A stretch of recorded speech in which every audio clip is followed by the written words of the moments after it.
آج رمضان المبارک کا تیسرا روزہ ہے اور قرآن کریم کے تیسرے پارے کا خلاصہ ہے۔ آج قرآن کریم کے اس تیسرے پارے کے شروع میں اللہ تعالیٰ نے جو آیت مبارکہ ایک نازل فرمائی ہے، جو عام معروف مشہور ہے آیت الکرسی، نبی کریم صلی اللہ علیہ وسلم نے اس کے بہت زیادہ فوائد ذکر فرمائے ہیں۔ بہت بڑا ایک فائدہ آپ نے بیان فرمایا کہ جو بندہ ہر فرضی نماز کے بعد، یعنی پانچوں نمازوں میں سے ہر فرضی نماز کے بعد آیت الکرسی پڑھنا معمول بنا لیتا ہے تو یہ اتنا بڑا عمل ہے، اتنا بڑا عمل ہے، اتنا زیادہ اجر والا عمل ہے کہ فرمایا کہ وہ بندہ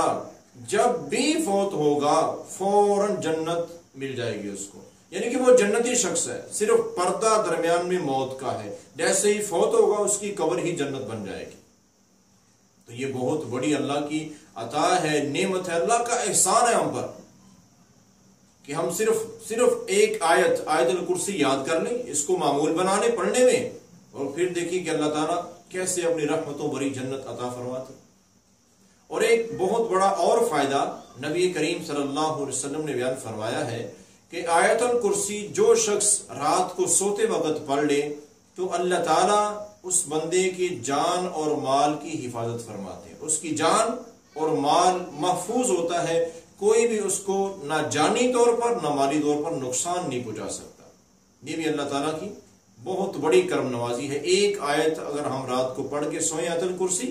تو ہمارا جان اور مال سارا محفوظ رہے گا، کوئی نقصان نہیں پہنچا سکے۔ اسی تیسرے بارے میں آگے چلتے ہوئے اللہ تعالیٰ کا فرمان ہے کہ یا ایھا الذین آمنوا انفقوا مما رزقناکم من قبل ان یأتی یوم لا بیع فیہ ولا خلۃ ولا شفاعہ۔ اللہ تعالیٰ فرماتے ہیں کہ اے ایمان والو، ہمارے دیے ہوئے رزق میں سے ہماری رضا کے لیے خرچ کر لو، یعنی کہ صدقہ زیادہ سے زیادہ کر لو، کیونکہ ایسا دن آنے سے پہلے کہ جب نہ کسی کا کوئی مال کام آئے گا، نہ کسی کا کوئی تعلق کام آئے گا، کچھ نہیں وہاں قیامت کے دن کام آنے والا، یہ تمہارے نیک اعمال ہی کام آئیں گے۔ اگر نیک اعمال ہیں تو پھر تمہاری سفارش بھی انبیاء علیہم السلام کر دیں گے، اور اگر نیک اعمال تمہارے نہیں ہیں تو تمہاری کوئی سفارش بھی نہیں کرے گا۔ اور صدقے کی اللہ تعالیٰ نے جتنی ترغیب دلائی ہے، اس تیسرے پارے میں اللہ نے صدقے کو انتہائی وضاحت کے ساتھ بیان کر دیا کہ کون سا صدقہ اللہ تعالیٰ قبول فرماتے ہیں۔ کچھ شرطیں اللہ تعالیٰ نے بیان فرمائی ہیں۔ اللہ تعالیٰ کا فرمان ہے کہ یا ایھا الذین آمنوا لا تبطلوا صدقاتکم بالمن والاذی، اے ایمان والو اپنے صدقے کو ضائع نہ کیا کرو۔ یہ جو احسان جتلاتے ہو اور دوسروں کو تکلیف دیتے ہو، کسی کی عزت نفس مجروح کرتے ہوئے جو تم تکلیف دیتے ہو، اس سے تمہارا اپنا صدقہ ضائع ہو جاتا ہے۔ مثال کے طور پر ایک بندہ اس نے صدقہ کیا، اب صدقہ کرنے کے بعد احسان جتلاتا ہے، یاد کراتا ہے بار بار، یا بڑی محفل میں کہ دیکھو میں نے اس پر یہ احسان کیا، میں نے اس کو اتنا مال دیا ہے، اب کیا تو صدقہ تھا، یا پھر اسے کئی دفعہ کہہ دیتا ہے کہ تجھے تو فلاں وقت میں تیرے کام آیا تو تجھے اتنا مال دیا، تو میرا اتنا سا کام نہیں کر سکتا، یعنی کہ دنیا میں اپنے اس صدقے کا اجر چاہتے ہیں، یا پھر لوگوں کو سنانا چاہتے ہیں، اس بندے پہ احسان جتلانا چاہتے ہیں۔ تو اللہ تعالیٰ کا فرمان ہے کہ اگر تم ایسے کرو گے تو تمہارا وہ صدقہ بالکل برباد ہو جائے گا، کوئی اجر نہیں ملے گا اس کا۔ صدقہ کریں، مقصد صرف اللہ کو راضی کرنا ہے، بس دنیا والوں کو سنانا، دکھانا، احسان جتلانا، یہ ساری چیزیں ایسی ہیں جو صدقے کو برباد کر دیتی ہیں۔ تو اپنے صدقے کو محفوظ رکھنے کے لیے ان چیزوں سے بچنا ہے کہ ہماری وجہ سے پھر وہ صدقے کا کسی پر احسان نہ ظاہر ہونا چاہیے۔ پہلی بات تو یہ ہے، اپنے صدقے کو اگر محفوظ رکھنا چاہتے ہیں اور اللہ تعالیٰ کے ہاں قبولیت کا درجہ دلانا چاہتے ہیں۔ دوسری بات جو اللہ تعالیٰ وضاحت کے ساتھ بیان فرماتے ہیں وہ یہ ہے کہ انفقوا من طیبات ما کسبتم، دیکھو جب صدقہ کرو تو حلال کمائی کا صدقہ کیا کرو، حرام کمائی کا صدقہ اللہ بالکل قبول نہیں فرماتے۔ حلال کمائی، پاکیزہ چیزیں، حلال چیزیں ہوں، حلال کمائی سے ہوں، ان کا صدقہ اللہ تعالیٰ کو پسندیدہ ہے، اور حرام کمائی کا صدقہ اللہ بالکل قبول نہیں فرماتے۔ اور ساتھ ہی ایک اور بات فرما دی کہ وَلَا تَيَمَّمُوا الْخَبِيثَ، ردی قسم کی چیزیں صدقہ نہ کیا کرو، ایسی چیز جو بالکل بیکار ہے۔ مثال کے طور پر کوئی جو ہمارا لباس ہے، کپڑے ہیں، اب ہمارا اپنا دل نہیں کرتا وہ کپڑے پہننے کو، اتنے پرانے ہو گئے ہیں، اب یہ ہم صدقہ کر رہے ہیں۔ یا گھر میں کوئی کھانے کی چیز ہے جس کے خود کھانے کو دل نہیں کرتا، یا اس کی کیفیت کو اچھی نہیں رہی ہے، یا ایسے کوئی مشینری ہے گھر میں خراب ہوگی، چلو یہ مسجد کو دے دیں۔ یعنی کہ جو ردی قسم کی چیزیں ہیں وہ اللہ تعالیٰ کے ہاں صدقہ قبول نہیں ہوتی۔ اللہ کہتے ہیں ایسا صدقہ نہ کرو کہ جس کو تم خود لینا پسند نہیں کرتے وہ میرے گھر میں دے رہے ہو، جس کو خود استعمال کرنا پسند نہیں کرتے وہ تم میرے نام پہ صدقہ کر رہے ہو۔ یاد رکھو وَاعْلَمُوا أَنَّ اللَّهَ غَنِيٌّ حَمِيدٌ، اللہ تعالیٰ غنی ذات ہے، اللہ تعالیٰ کو تمہارے صدقے کی کوئی ضرورت نہیں ہے،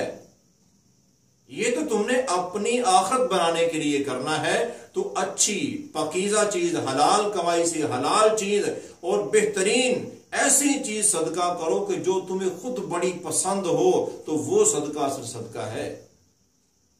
جو چیز خود ہی پسند نہیں ہے، خود استعمال کرنا پسند نہیں کرتے، جس کو بیکار سمجھتے ہیں، چلو وہ غریبوں کو دے دو، وہ صدقہ کر دو۔ نہیں نہیں، ایسی بات نہیں ہے۔ اللہ تعالیٰ نے صدقے کے لیے شرط لگائی ہے، اگر صدقے کا اجر چاہتے ہو ایسا کہ جو تمہاری مصیبتیں ڈال دے، اور صدقے کا اجر ایسا چاہتے ہو جو تمہیں بری موت سے بچا لے، صدقے کا اجر ایسا چاہتے ہو کہ جو قیامت کے دن تمہارے درجات میں بلندی کا سبب بنے، تو پھر صدقہ اس انداز میں کرو، حلال کمائی سے، حلال چیزوں سے، اور ایسا جو تمہیں خود بڑا اچھا اور پسندیدہ کام لگتا ہو، بڑی پسندیدہ ہو، جو تمہارا مال ہو، وہ صدقہ کرو تو وہ یہ اجر دلائے گا۔ اللہ اکبر۔ تو میرے بھائیو، صدقہ بڑا اعلیٰ ترین عمل ہے، لیکن اگر ان شرطوں کے مطابق ہو تو یہ تیسرے پارے میں اللہ تعالیٰ وضاحت کے ساتھ بیان فرما رہے۔ آگے چلتے ہوئے اللہ تعالیٰ کا فرمان ہے تیسرے نمبر پر، اللہ تعالیٰ فرماتے احل اللہ البیع وحرم الربا۔ دیکھو، تجارت حلال، دو لفظی بات ہے خلاصتاً، تجارت حلال ہے اور سود حرام ہے، بس۔ تجارت اپنی محنت سے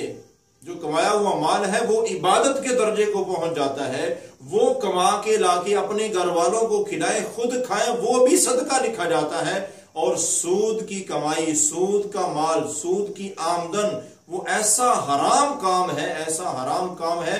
کہ اللہ تعالیٰ فرماتے ہیں کہ اگر تم میرے کہنے کے بعد بھی سود نہیں چھوڑتے، تیسرے پارے کا یہ حکم سننے کے بعد بھی، یہ خلاصہ سننے کے بعد بھی کہ تمہیں پتہ چل گیا کہ اللہ نے کہا ہے کہ سود 100% حرام کام ہے، پھر بھی تم سود پہ لیتے ہو اور سود پہ دیتے ہو، سودی کاروبار کرتے ہو، فرمایا اگر پھر بھی تم نہیں چھوڑتے تو اللہ تعالیٰ کا کیا فرمان ہے، فَأْذَنُوا بِحَرْبٍ مِّنَ اللَّهِ وَرَسُولِهِ۔ اتنا بڑا گناہ ہے، اتنا بڑا گناہ کہ جیسے تم اپنے اللہ اور اپنے رسول کے سامنے جنگ کے لیے سامنے آ گئے ہو۔ اللہ اس کا رسول بتاتے رہے کہ سود حرام ہے، لیکن تم کہتے یا اللہ تم کہتے ہو تو کہتے رہو، اے ہمارے نبی آپ کہتے ہیں تو کہتے رہیں، میں نے سود نہیں چھوڑنا، پھر بھی سود لیتے ہیں، پھر بھی سود پہ دیتے ہیں۔ تو سودی کاروبار کرنا، سودی لین دین بھائیو 100% حرام کام ہے، اس میں ذرہ برابر بھی کوئی گنجائش نہیں ہے۔ اگر اپنے ایمان کو بچانا چاہتے ہیں تو پھر وہ چیز جس میں آپ کو شک بھی ہے نا، کہ کچھ لوگ کہتے ہیں کہ سود بنتا ہے، کچھ کہتے ہیں کہ سود نہیں بنتا، اس کو بھی چھوڑ دو، شک والی چیز کو بھی چھوڑ دو، پھر مال حلال ہوگا، پھر مال حلال ہوگا، اور پھر وہ صدقہ اور وہ سارے اللہ تعالیٰ قبول فرمائیں گے اعمال جو مال کی وجہ سے بننے والے ہیں، وگرنہ یہ مال سب سے اعلیٰ درجے کا حرام بن جائے گا اگر سود کی اس میں ملاوٹ ہو گئی تو سود حرام ہے، واضح طور پر حرام ہے۔ اس سے آگے چلتے ہوئے اللہ تعالیٰ کا فرمان ہے اسی تیسرے پارے میں، اللہ تعالیٰ فرماتے ہیں، اور یہ تیسرے پارے کی سب سے بڑی، تیسرے پارے کی نہیں پورے قرآن کی سب سے بڑی آیت اس مسئلے پر اللہ نے نازل فرمائی ہے۔ مسئلہ کیا ہے؟ یا ایھا الذین آمنوا اذا تداینتم بدین الی اجل مسمى فاکتبوہ۔ اللہ تعالیٰ فرماتے ہیں کہ کافی زیادہ فساد اس وجہ سے بنا ہوا ہے۔ اللہ تعالیٰ کا فرمان ہے کہ جب بھی لین دین کرو، قرض کا لین دین ہو، قرض دے رہے ہو، قرض لے رہے ہو، لکھ لیا کرو۔ اور لکھنے کا انداز کیا بتایا، اصول کیا بتایا کہ لین دین قرض کا کرتے ہوئے 2 گواہ ہونے ضروری ہیں۔ کیا ہوتا نہیں اپنا ہی بندہ ہے جی، وہ لکھنے کی کیا ضرورت ہے، میں جاننے والا ہوں، ہمارا جاننے والا ہے۔ پھر جب وہ پیسے نہیں دیتا، جب وہ چیز نہیں دیتا تو پھر پچھتا رہے ہوتے ہیں، پھر کیس مقدمے یہ ساری چیزیں چلتی ہیں، اور دونوں طرف سے پیسہ بھی خرچ اور پریشانیاں بھی الگ سے بنتی ہیں۔ اصل کیا ہوتا ہے کہ ہم نے قرآن کی مخالفت کی ہوتی ہے۔ قرآن کریم میں اللہ تعالیٰ نے یہ اصول جب بیان کر دیا ہے کہ جب بھی لین دین کرو قرض کا، ادار جب بھی لینا ہے یا دینا ہے اس کو لکھ لو، اور لکھتے ہوئے 2 گواہ ہونے ضروری ہیں۔ کوئی مسئلہ نہیں بنے گا۔ اگر کوئی انکار کرتا ہے، مکر جاتا ہے، تو لکھت سامنے کرو، دیکھو بھائی تیرے یہاں پہ دستخط ہیں، تیرے وہ فنگر پرنٹس یا انگوٹھا لگا ہوا ہے، یہ گواہ موجود تھے، تو نے اتنا معلوم سے لیا، واپس کرنا، یہ وقت تھا، واپس کرو، ہمارے پاس دلیل ہے نا، کوئی ثبوت تو ہے۔ تو اس لیے جب بھی لین دین کریں قرآن کے اس اصول کے مطابق ادار کے لین دین پر لازمی لکھ لیا کریں، اس میں بڑے فائدے۔ اس سے آگے چلتے ہوئے اللہ تعالیٰ ایک بار اور وضاحت کے ساتھ بیان فرماتے ہیں، وَإِن كَانَ ذُو عُسْرَةٍ فَنَظِرَةٌ إِلَىٰ مَيْسَرَةٍ۔ اللہ تعالیٰ فرماتے ہیں کہ جب تم نے ادار دیا ہے، بات سمجھنے والی ہے، جب تم نے ادار دیا ہے کسی کو، اور جس کو دیا ہے وہ بیچارہ تنگ دست ہے، حالات ایسے بن گئے اس کے، اب وہ ادار واپس وقت میں نہیں کر سکتا، اور وہ آپ سے وقت مانگتا ہے کہ آپ مجھے، میرا یہ وعدہ تھا اس تاریخ کا، لیکن میں اس وقت آپ کو یہ پیسے واپس نہیں کر سکتا، میرے پاس ہے نہیں، آپ مجھے تھوڑا اور وقت دے دیں، اتنے دن اتنے مہینے مجھے اور وقت دے دیں۔ تو فرمایا کہ تم دیکھو اگر وہ واقعہ ہی اس کے حالات ایسے ہیں، حالات اس کے تنگ ہیں، تو پھر اسے وقت دے دیا کرو، یہ تمہارا وقت دینا بھی تمہاری نیکی لکھی جائے گی۔ حالانکہ اپنے پیسے لینے ہیں نا، اس نے کون سے کام کرنے ہیں، پورے لینے ہیں، لیکن وقت دینا، مہلت دینا، مقروض کو مہلت دینا، یہ اللہ تعالیٰ کو بڑا پسند ہے۔ اگر وہ حقدار ہے واقعہ ہی تو اس کو مہلت دے دو۔ اور ساتھ فرمایا وَأَن تَصَدَّقُوا فَهُوَ خَيْرٌ لَكُمْ، اگر تم دیکھو کہ بندہ ایسا ہے کہ جس نے مجھ سے قرض لیا تھا، اب کسی بھی لحاظ سے یہ تو قرض واپس ہی نہیں کر سکتا ہے، اس کے حالات ہی ایسے ہیں، بیچارے کی روزی روٹی بڑی مشکل سے چل رہی ہے، وہ کہاں سے میرے اتنے پیسے واپس کرے گا، بیمار ہوا تھا، کوئی مسئلہ بنا تھا، کوئی کیس تھا، اس نے پیسے لیے تھے، اب اس کے لگ گئے ہیں ہزاروں کے لاکھوں روپیہ، اب اس بیچارے کی آمدن چند 100 روپیہ ہے، تو یہ کیسے میرے پیسے واپس کرے گا، اور میرے پاس اللہ کا دیا ہوا اتنا ہے کہ مجھے کوئی فرق نہیں پڑتا۔ تو فرمایا ان تصدقوا، پھر وہ صدقہ کر دو، اس کو معاف کر دو، فَهُوَ خَيْرٌ لَكُمْ، یہ تمہارے لیے بہترین صدقہ ہے، یہ تمہارا خیر لکم، بہترین صدقہ تمہارا یہ ہے، جس کو تم نے قرض دیا تھا، صدقہ نہیں دیا تھا، قرض دیا تھا، پھر تم نے حالات دیکھے، اس کی حالات تنگ دستی کی ہیں، اور پھر تم نے اللہ کو راضی کرنے کے لیے اس کو وہ قرض معاف کر دیا، تو یہ بہترین اور اعلیٰ ترین صدقہ لکھا جائے۔ تو بھائی دنیا کی زندگی میں معاملات بنتے رہتے ہیں، لین دین ہوتا رہتا ہے، اگر دیکھیں مقروض جس نے ہم سے قرض لیا ہے وہ حقدار ہے تو اس کو مہلت دے دیں، اگر وہ اتنا ہی حقدار ہے اس کے پاس ہے نہیں، اس کو معاف کر دیں، اللہ اس کے صدقے کے بدلے میں دنیا میں بھی بڑا عطا فرمائیں گے اور قیامت کو بڑا زیادہ اجر عطا فرمائیں گے۔ آخری بات کرتے ہیں، اس بات کو مکمل کرتا ہوں خلاصے کو۔ ابھی یہ قرآن مجید 3 پارہ، اللہ تعالیٰ کا فرمان ہے آمن الرسول بما انزل الیہ من ربہ والمؤمنون، یہ سورۃ البقرہ کی آخری 2 آیتیں ہیں، جن میں سے پہلی آیت کا کچھ حصہ میں نے تلاوت کیا۔ اس کے متعلق نبی کریم صلی اللہ علیہ وسلم کا فرمان ہے کہ جو بھی مسلمان، جو بھی ایمان والا، جو بھی مومن رات کو سوتے ہوئے یہ سورۃ البقرہ کی 2 آخری آیتیں پڑھ لیتا ہے، اب 2 آیتیں پڑھنا تو کوئی مشکل نہیں ہے، 1 منٹ بھی نہیں لگتا ہے، 2 آیتیں اگر یاد کر لے، صرف 2 آیتیں فرمایا کہ جو بندہ رات کو سوتے ہوئے پڑھ لیتا ہے تو اس کے نامہ اعمال میں اتنا اجر لکھا جاتا ہے جیسے وہ ساری رات عبادت کرتا رہا، ساری رات کے لیے کافی ہو جاتی ہیں۔ اب وہ آرام سے سو جائے، اس نے سورۃ البقرہ کی آخری 2 آیتیں پڑھنی ہے، آرام سے سو جائے، وہ سویا ہوا ہے اور نامہ اعمال میں ساری رات کی عبادت لکھی جا رہی ہے۔ فجر تک یہ سارا وقت عبادت لکھا جاتا ہے۔ تو بھائی یہ کتنا آسان عمل ہے، کتنا آسان عمل ہے نیکیاں کمانے کا، اور رمضان المبارک میں تو بہت زیادہ اجر بڑھ جاتا ہے۔ تو مجھے بھی چاہیے، آپ کو بھی چاہیے، اب یہ عہد کر لیں کہ ہم نے کبھی بھی رات کو سورۃ البقرہ کی 2 آخری آیتیں پڑھنے کے بغیر نہیں سونا ہے۔ یہ دونوں آیتیں پڑھ کے سوئیں گے۔ سورۃ البقرہ کی آخری 2 آیتیں آمن الرسول یہاں سے شروع ہوتی ہیں، اور آخر جہاں یہ سورۃ البقرہ ختم ہوتی ہے، یہ 2 آیتیں ہیں، رات کو پڑھ کے سوئیں تو پوری رات کی عبادت کا اجر حاصل کر سکتے ہیں۔ اسی بارے میں ایک آخری اور بات بیان کر دیتا ہوں کہ اب ہر بندہ، ہر ایمان والا، اس کی یہ کوشش ہے اور دعویٰ بھی ہے کہ میں اللہ سے محبت کرتا ہوں، اللہ سے مجھے پیار ہے، اللہ مجھے سب سے زیادہ پیارا ہے۔ تو اللہ تعالیٰ نے یہ بیان فرما دیا کہ تم اب پیار ایک طرف سے ہو تو بات نہیں بنتی ہے، پیار دونوں طرف سے ہو تو پھر بات بنتی ہے۔ بندے کا یہ دعویٰ ہے، ہمارا یہ دعویٰ ہے کہ ہمیں اللہ سے پیار ہے۔ بات تب بنے گی جب اللہ ہم سے پیار کرے گا، جب اللہ تعالیٰ ہم سے محبت فرمائیں گے پھر بات بنے گی۔ اور کیسی بات بنے گی؟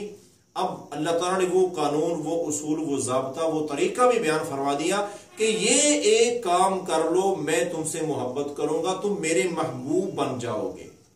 ایک کام، قل ان کنتم تحبون اللہ، اے پیارے نبی صلی اللہ علیہ وسلم ان کو کہہ دیجئے اگر تم اللہ سے محبت کرتے ہو تو فاتبعونی، پھر مجھ محمد صلی اللہ علیہ وسلم کی اتباع کر لو۔ اللہ کیا فرماتے ہیں؟ اگر تم مجھ سے محبت کرتے ہو تو میرے پیارے نبی کی اتباع کرو، ان کی پیروی کرو، ان کی ہر بات، ہر طریقے، ہر سنت پر عمل کرو۔ میرے پیارے نبی کی بات آنے کے بعد، حدیث آنے کے بعد من مانی نہ کرو، اس کے مطابق عمل کرو، پھر کیا ہوگا؟ یحببکم اللہ، پھر تم اللہ کے محبوب بن جاؤ گے، اللہ تم سے محبت کرے گا۔ اور جب اللہ محبت کرتا ہے تو ہوتا کیا ہے؟ سب سے پہلا انعام اللہ کا یہ ہوتا ہے یغفر لکم ذنوبکم۔ اللہ جس بندے کو محبوب بناتے ہیں نا، سب سے پہلا اللہ کا کرم یہ ہوتا ہے کہ اللہ اس کے سارے گناہ معاف کر دیتے، سارے گناہ۔ اللہ کا محبوب بنا نہیں اور گناہ سارے مٹ جاتے ہیں۔ اب جس کے گناہ ہی سارے مٹ جائیں، کیا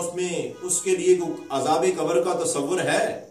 جس کے سارے گناہ معاف ہو چکے ہوں، کیا اس کو قیامت کے روز کسی مشکل کا سامنا ہوگا؟ جس کے سارے گناہ معاف ہو چکے ہوں، کیا وہ کبھی جہنم میں جا سکتا ہے؟ بھئی اس کا ٹھکانہ جنت کے علاوہ ہے ہی نہیں۔ تو آسان لفظوں میں اللہ نے یہ کہہ دیا ہے اگر تم جنت جانا چاہتے ہو، میرے محبوب بننا چاہتے ہو، تو میرے پیارے نبی امام الانبیاء جناب محمد الرسول اللہ صلی اللہ علیہ وسلم کی اتباع کرو، ان کی بات مانو، ان کی سنتوں سے پیار کرو، سنتوں کے مطابق زندگی گزارو، من مانی، فرقہ واریت اور مسلک پرستی کو چھوڑ دو، میرے نبی کی اتباع میں آ جاؤ، میرے محبوب بنو گے اور زندگی گناہوں سے پاک، اور آخرت کامیابیاں ہی کامیابیاں